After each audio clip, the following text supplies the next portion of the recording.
So how can you get a raise without actually asking for it? How can you even get to the point where you can create massive income as an employee? And especially if you're an employer, how do you get those employees to work for you? That's exactly what we're going to talk about today with Glenn Lovelace. So tune in right now.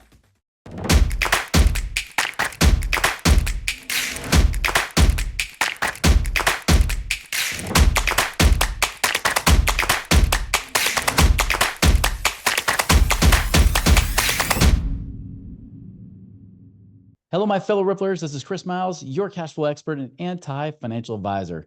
This show is for you that works so hard for your money, and you're now ready to get your money start working harder for you today. You want that freedom and cash flow now. You don't want to wait 30 or 40 billion years, but you want it today so you can live that life that you love with those you love.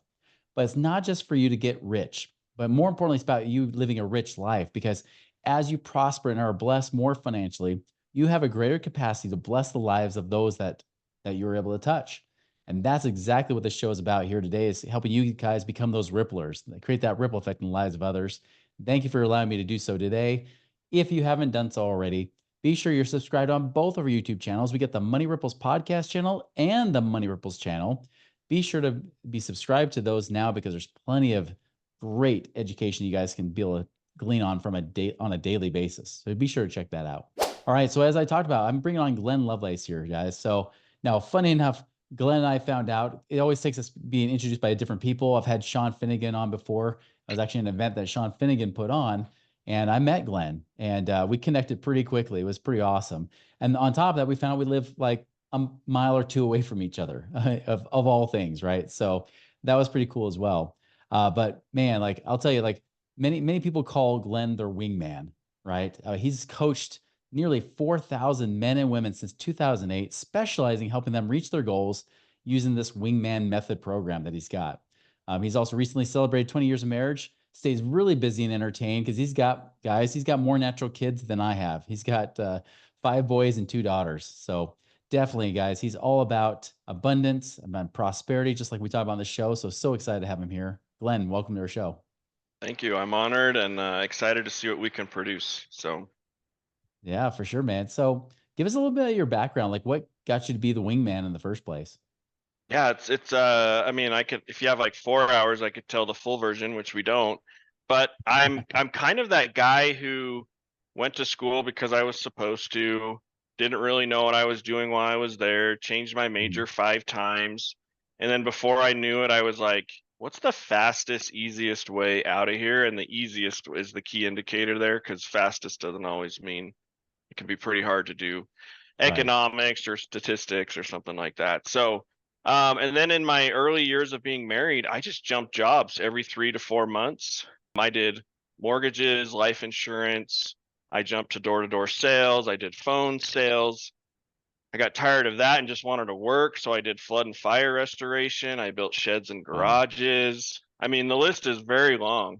I Mhm. helped launch like a food storage company, selling that door to door. And then the guy was like, this isn't what I want to do. And all through doing this, I was selling things online. So in college, I made a commitment to myself that I wasn't going to waste my time studying for tests. So that tells you a little bit about me. I like to have fun. I don't like to study if there's not this like value in getting a slightly better grade for my 10 hours of cramming. And so I just made a commitment early on. I was going to go to every class and I was going to turn in every assignment and I was not going to study for one exam. And I went to a pretty hard school and that process got me B's and C's. So I got through it. And while I was in class, I would be online, like searching Craigslist. This was Mhm. almost 20 years ago, which is crazy to say. And I would buy motorcycles and old cars and furniture. And I started selling things online and making money and having toys that I couldn't afford. And at one point, I had like 10 motorcycles in the garage. Didn't have enough time to ride them, but I just thought I was living it. It was so fun. Mhm. And some friends from high school came along and they're like, dude, you're selling stuff online. You're doing these other things. We're starting a coaching business. Why don't you come? We'll teach you what we're doing. You can help our clients do what you do. And I was like, okay. And I was Mhm. there for maybe 4 or 5 months. went and did a few other things. And then another company called me. I ended up working with him for about 10 years. And so that was kind of my introduction to that one-on-one coaching space and helping people unravel the maze of making more money when they're stuck. All while doing that, I worked at UPS for 10 years because I needed benefits. So I was throwing boxes from like 2 a.m. to 8 a.m. And then on top of that, I did my dream job, fire and EMS with Springville City, a city we're close to. And I did that for about 4 years. And I was just burning myself out, just trying to control so much of the outcome based on what I could do with my time. And Yeah. that was a big, that became a problem eventually. So the transition to this story is interesting because I did an online fitness challenge with bodybuilding.com, and it was their big one. Like the winner gets 100 grand, and out of 60,000 people, I won. I took home this 100 grand, and then I had a whole new influx of potential clients to help. And I served that community. And then as I kind of established myself in that space, it was like, man, these guys have more problems to losing weight.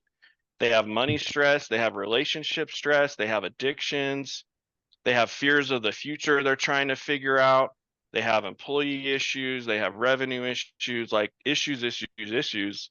And I was like, I really need to dive into this if we're going to lose weight, if we're going to make more money more efficiently, if we're going to stay married, if that's the result we want. And so that took me on a deeper journey. And then guys are like, dude, you're like my wingman, because I kind of played behind the scenes and I still do to my own, demise, but it's like I'm kind of like Hitch, where these clients, they don't hang out online, they don't care about the likes and the follows, but they do care about their problems and making a difference. So they started being like, Glenn, you're like my wingman. Like nobody knows you're here. You don't even care. And when I get married again, I want you to marry me. And so I've married a few people, and it's been kind of fun just to play that part. But that's kind of how I adopted that. Is it was kind of cheesy at first. It was like, well, if guys are calling me this, maybe that gives them an idea in their mind of something they need or want. And if I play that part, you might as well own the brand and go for it. So that's kind of where the name came from. Gotcha, man. Just curiosity, has anybody ever told you look a little like Matt Damon?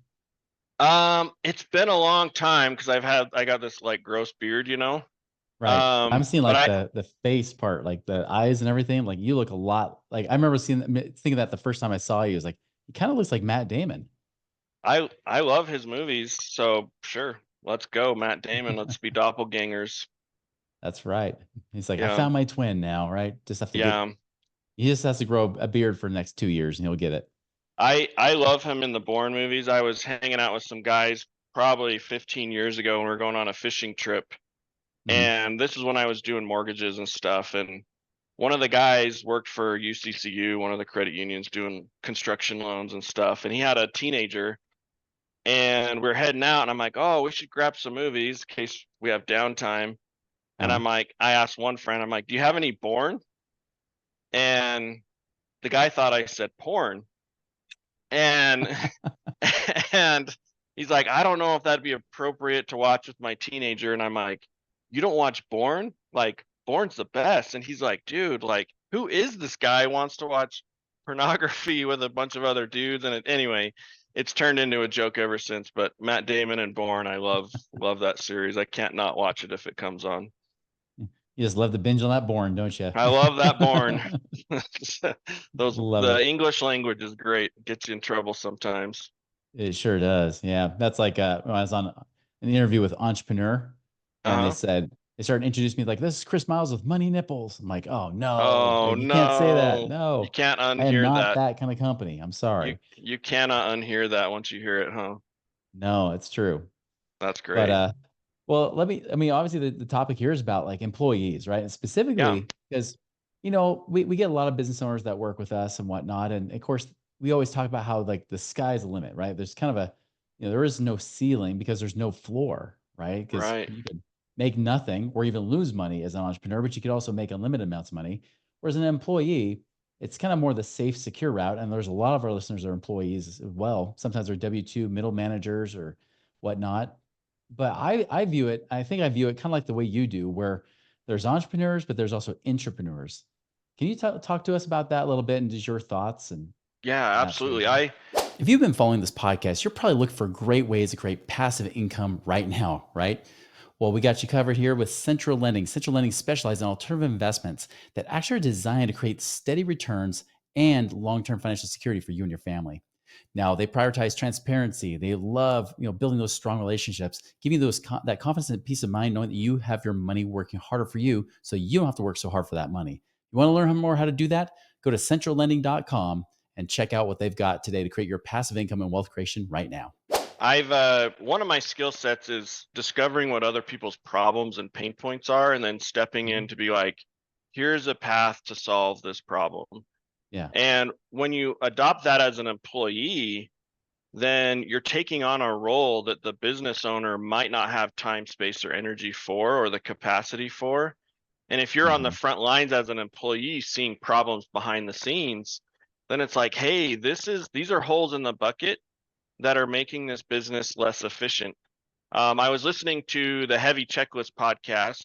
I don't know if you know Dave Sparks, Diesel Brothers, all those guys.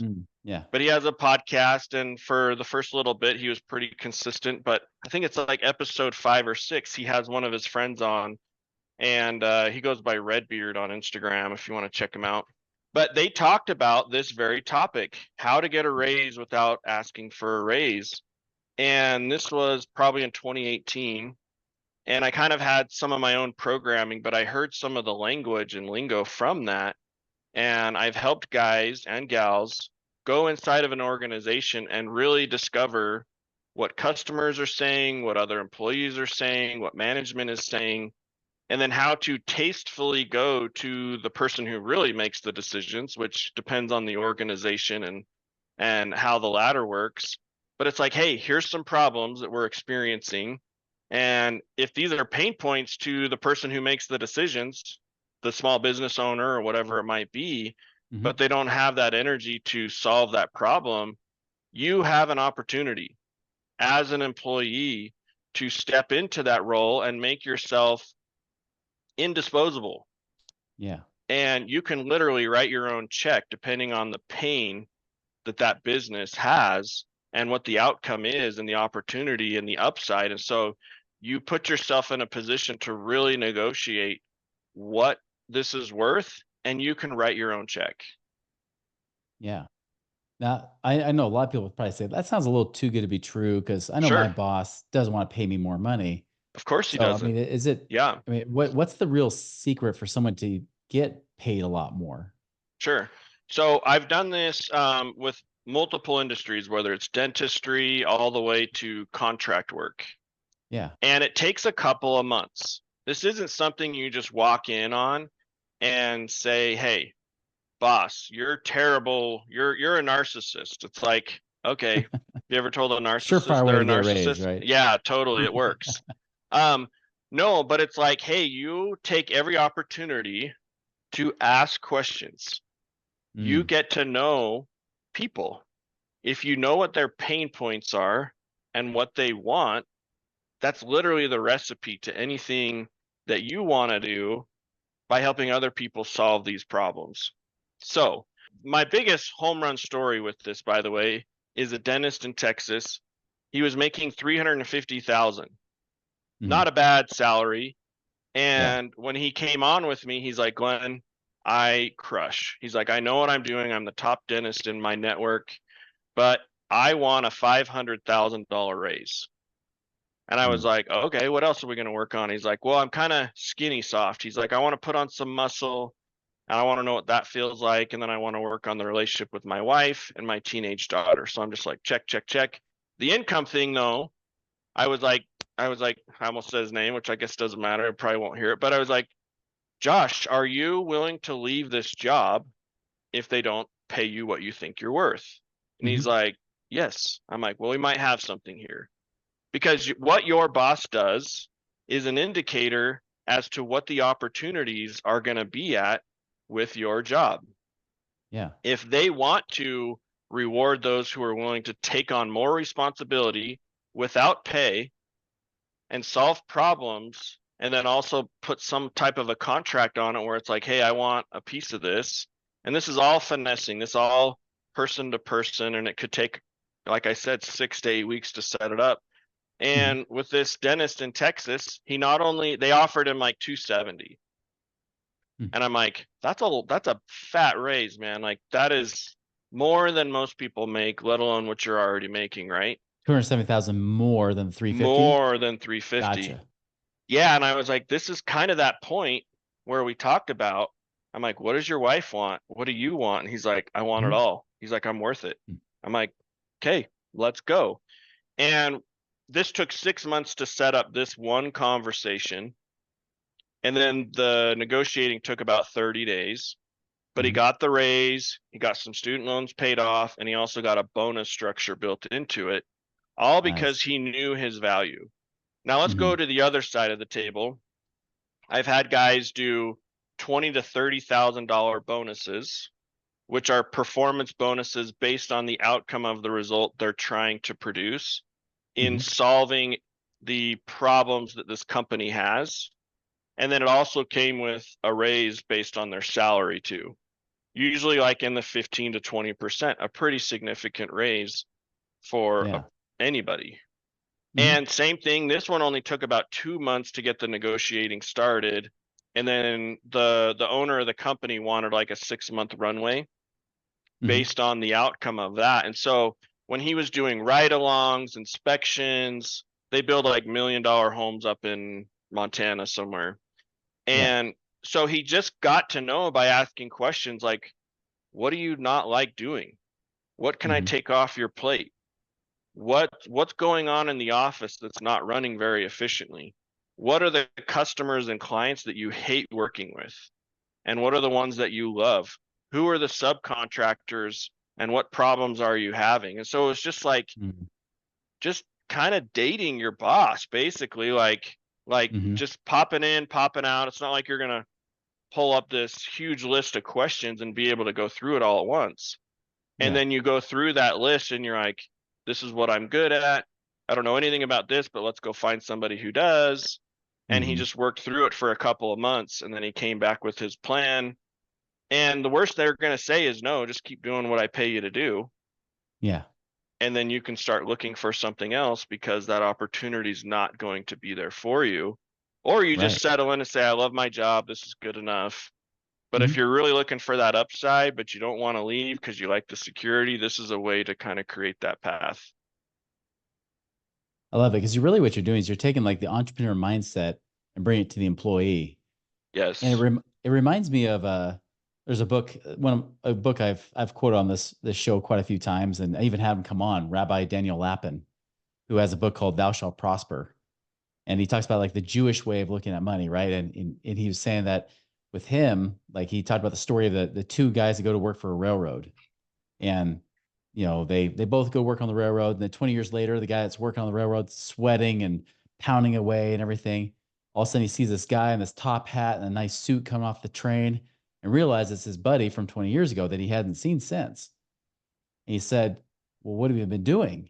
And he said, well, 20 years ago, you went to work a job, but I went to work for the railroad. And just kind of implying it's like I was there trying to figure out like how do I keep delivering value rather than just doing a job. How do I give them what they want, right? And that's kind of the common theme I'm hearing from you, isn't it? Absolutely. And to the business owners who might be listening, it's like, dude, don't give away this upside potential. Like I'm trying to keep these people happy and working, and it's like this is if you had 2 or 3 of these types of people, a lot of your problems would go away. And yes, you need to pay for people that are like this, but it's all based on the growth of the company. That's right. And so when I present this to business owners too, they're like, I don't know if I want to make this leap. And I'm like, well, let me give you a few case studies of guys who are spending more time doing other things outside of their business. And maybe they're going to you to get into other investments and really make their money compound. And so it's a win-win on both sides. And in a day and age when people are trying to watch Netflix while they work from home, and it's really hard to hold employees accountable because you're just happy they're showing up and have a pulse. It's a tricky space to be in as a business owner. It's really frustrating too on their side. Right. I But would yeah, think the most train is business, perfect. That's a yeah, perfect analogy. well, I would think most business owners would be just fine. I mean, they would love, I mean, like you said, like the bare minimum, right? Just not to get fired. There's always those, but you never really want to Yeah, give those ones raises, right? Those are the ones that no, will say, hey, cost of living's going up. Can I get my inflation raise? Right. Where we're like, yeah, I guess so. But then there's the other ones where say if they add $2 million to your bottom line, heck, I wouldn't mind paying them an extra 500,000 more a year for adding that $2 million. I mean, I right, don't know if any business owner would say, hey, if you made me more money, I would want to pay you. Right. right. I helped an HVAC company kind of expand from 2.7 million. His goal was to hit 10. Mhm. And we did it inside of probably 3 years by building his business around this bonus structure. Mhm. And it's not easy to grow that fast, so we surfaced other problems, supply issues, all kinds of stuff, and it was one of the funnest clients I've ever had. Yeah. But we built that inside of his business, and that's what allowed him to get more out of his people because they were getting paid for their time and their production. And so Mhm. he would have a crew of 2 or 3 guys doing an HVAC system, 2 or 3 systems in a day. It was Mhm. mandatory that they finish. And that's just not the industry standard. And so Yeah. not only were we solving his problems, but we're solving some of the biggest home builders here in Utah, Richmond, thinking of Arrive and Edge. So he was Mhm. contracted with all those because he could get them done in a day, and it was quality and it was reliable. Right. He had more business than he could even handle, and it worked both ways for both sides, employee and the business owner. Yeah, I call that the FedEx effect, right? Where you pay more for overnight than you would for like standard ground or whatever it might be. It's Yeah, like so if you can deliver those results and do it faster. I mean, there's an exponential amount of more money you'd pay for that kind of service. yeah, totally. Yeah. Well, how would like so I'm trying to think of how to ask this question, but because I'm trying to hear what they're saying. They're like, yeah, but how do I really like get somebody to give me a raise, without it really asking, right? And how do I do it without sounding like an entitled baby, because Sure. there are Yeah. some people that try to do that. It's like, well, I deserve this, right? Like, how do you get people to really see your value without having to like say, see, look at me, look how amazing I am. I would imagine your business is built like mine, but it's all service based on the front end. Yeah. It's like, hey, let me show you what my tools and resources can do. And if you like it, then we'll have another date. Like Uh-huh. but there's no expectations. So I feel like Yeah. as an employee, I would need to have the business owner's results in my, like, that's the perspective that I'm taking on. It's not about me, Mhm. although I'm hoping there's some crumbs left on the table for me. But if your motivation is more intrinsic to serve and solve problems, and you're putting that person first and still having a boundary where you're like not doing all this stuff for free, Yeah. because it's going to be nerve-wracking to ask for, hey, if I do all this, what's realistic for me? And you might step into, hey, this is what's expected of you anyway, great idea. And it's like, Mhm. no, you're paying me for this, and this is how this works. And so, Mhm. yeah, there's some hostage type negotiating that needs to happen. Mhm. And for people who are people pleasers or don't know how to run boundaries and requests and consequences and some of these buzzwords, it's like these are great lessons for you to learn and grow through your personal development. And so my answer though would be, hey, put other people first, and be very mindful of what you want as the doors start opening, and just be like, okay, it's a new day. This is a fresh set of expectations on my new job, and I do need to get paid for this, and it needs to be fair, and you can negotiate anything if you're willing to say no for a little while, but not have that entitlement of, hey, this and this. Because I do have business owners who have entitled employees, and they're literally asking for a raise every 2 to 4 weeks. Like their lifestyle expands into the raise so fast Uh-huh. And then the business owner is left with, what am I getting out of this? Aside from Yeah. just retaining your loyalty through me paying you more. That's all I got out of this. And Right. so I don't know a business owner, very many of them, and I just need to get to know more business owners, I think, who have employees who are taking this step forward and being like, hey, I'll do that. I'll do that. And not only that, I will come up with my own job expectations that will help solve these other things. Because let's be honest, like people are so inefficient with work, myself included, with Mhm. all the distractions and things to check. And it's like, man, we really got to hone in on that skill of being very focused, because you might only be getting 2 or 3 hours out of people on an 8 or Yeah. 10 hour shift. And so, yeah, to answer your question, put other people first. And if you don't get any movement there, then don't be offended or mad or angry. Just be like, well, I maybe want to start considering other options Yeah. because this owner doesn't want to go that way and it's his business. It's his risk that he's taking on or hers. And I'm going to start looking for another opportunity. But that's the piece that I want, is the upside entrepreneurship side where I can write my own checks through the production that I'm able to produce. That's true. I have seen that. I know, because I know it's a big faith tester for a lot of people, myself Yeah, included. But then I realized when I look back to a company I did work with before I launched Money Ripples, I remember that morning I cleaned out my desk.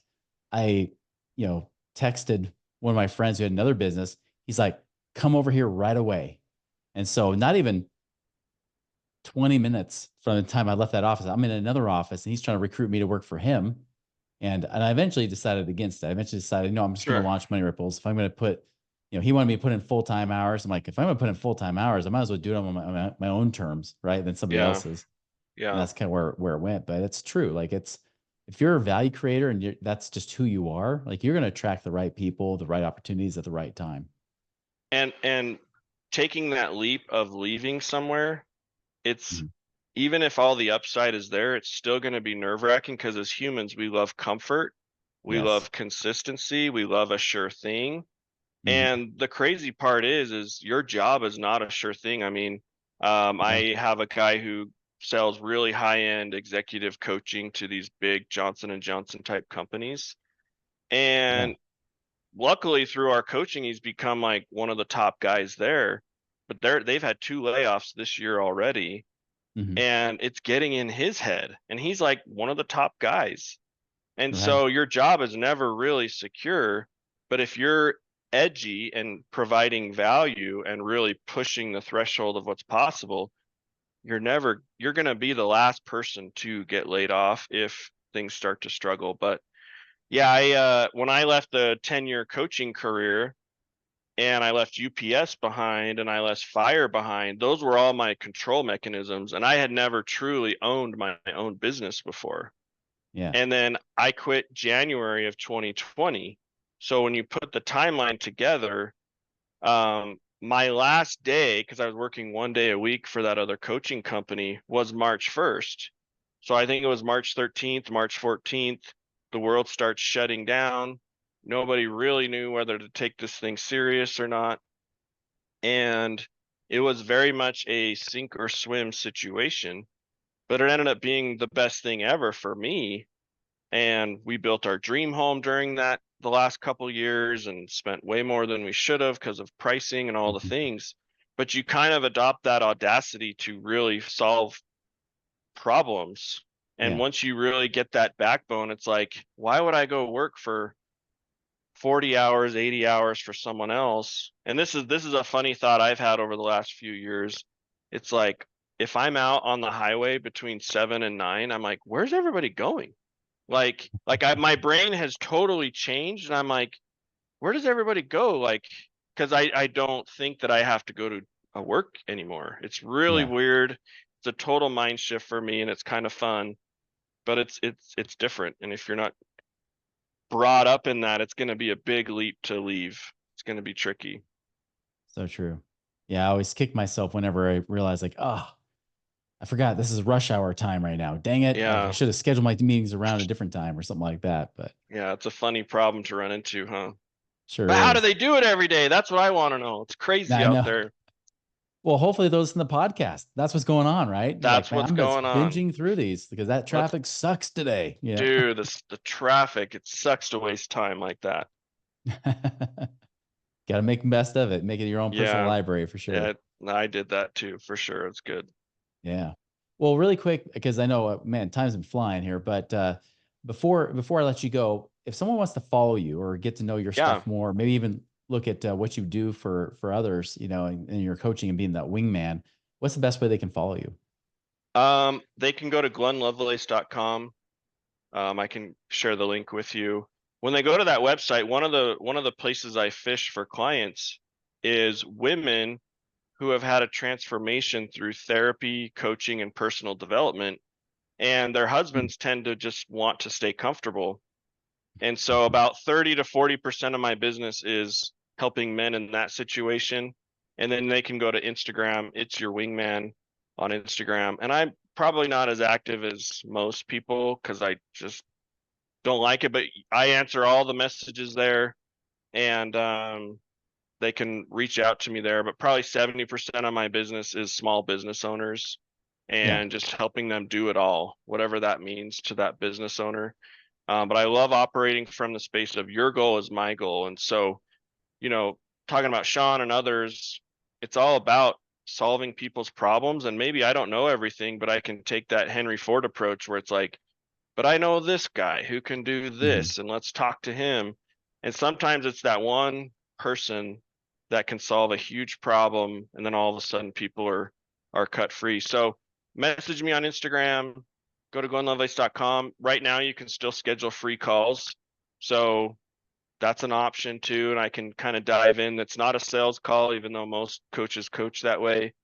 It's just, hey, let's do as much as we can, and if you like my style, then we'll set up another call that I can tell you more about what I do, but that would be the best way to connect. Awesome. Love it, man. Well, and this might tie in. I mean, especially where you're trying to help women get their men to catch up to them, right? Which I've heard that many times where they're like, man, how do I get that guy to to get on this personal Yeah. development journey or whatever it might be, right? But the question I have for you is Yeah, and a this: is lot of it's just mansplaining. Yeah. mansplain to the man. Yeah, my wife gives me the hardest time because she'll give me great advice, Mhm. and then I have to go to a third party to really hear what she's saying. And So true. so if you're a gal, he's probably gonna be like, I don't really want that. So So yeah, my final question for you is this: is obviously this is the Money Ripples podcast, and Glenn, for you, the question is this: is what do you feel is your ripple effect? Like, what do you feel like you're here to do? my big mission is to help men become confident in feelings, that there really Hmm. is no threat in talking about our thoughts and feelings. And the more expansive we get in our emotional experience as humans, the more that we can ride the roller coaster of the positive and the negative, the highs and the lows. And so when I go to events and group meetings, it's so fascinating to see where men are, and we just have this programming in our mind as men in particular, because that's where I hang out. But it's like we don't know how to talk about our thoughts and feelings without feeling weak. And Yeah. so the biggest thing that I can do to help men ripple is to realize, hey, there's nothing to be afraid of here. In fact, the more dangerous and adrenaline you like to live your life, Mhm. like your feelings can be the gateway to that. So if you get confident to feel anything based on what other people are doing, but still manage the outcome, then I can Yeah. give you like a very logical approach to explain something that feels illogical, like emotions. And then once you tap into that, it's literally like climbing a ladder towards what you want to produce through the energetics of emotions. And all the greats talk about it. Napoleon Hill, for example, I mean, they all talk about it. And so once men grasp this, they're actually looking forward to arguments with their wife. They actually look forward to the uncomfortable conversations with contractors and employees, because that's that shot of adrenaline where they really don't know what the outcome's going to be, but they're Mhm. confident that they can manage themselves. And the longer they can manage themselves without reacting, resisting, suppressing, or avoiding the conversation or the truth, then they step into this powerful place where it's like, I can't wait to disrupt more things in my life, because on the other side of that disruption is the actual results I'm trying to create. I love it, man. So So that's good. a So that's a wild long ripple, but that's what I love, is when men catch that, they're just like, dude, where's the uncomfortable conversations? Where's the truth? That's what I want. yeah. Where's that emotional maturity, right? That's the Yeah, big thing. exactly. Love it. Well, Glenn, I appreciate your time. Again, we'll refer everybody to glennlovelace.com, to make sure that they can reach out to you and contact Yeah. you. But again, so grateful for your time today. Yeah, thank you. And we'll be in touch. We'll come toilet paper you if we can find you. You're close That sounds enough. great. Or maybe Hey, you and I will go out. We'll target other punks that are driving too fast on our roads or something. hey, I don't mind being a toilet paper target. I mean, that's like gold, That like is when true. That is true. Inflation's tricky right now, isn't it? that's right. 2020 made that toilet paper even better than silver, and gold. Yeah. And so it's like, oh man, gold plate in my house? No, toilet paper in my Toilet house, paper in please. my That would be house, great. please. That's awesome. I'm gonna plant more trees tonight so I have more to hold on to. That's right. Exactly. Make sure it grips it. So Exactly. well, Hey, awesome, thank you. man. Appreciate your time. Same here. And everybody else, be sure to reach out to Glenn. Great conversation. Of course, this is the big thing, guys. You want to be able to make more income, especially as an entrepreneur versus an entrepreneur. The best thing to do is figure out how you can serve those people. Listen to what they want, what they have. Listen for those problems, the solutions you could possibly provide, because the way is dollars follow value, right? It's how do you create value for people? How do you serve them, solve problems in such a way that money is just a natural result of that service that you're offering? And so focus on that this week. Find ways to make it a wonderful and prosperous week. And we'll talk to you later.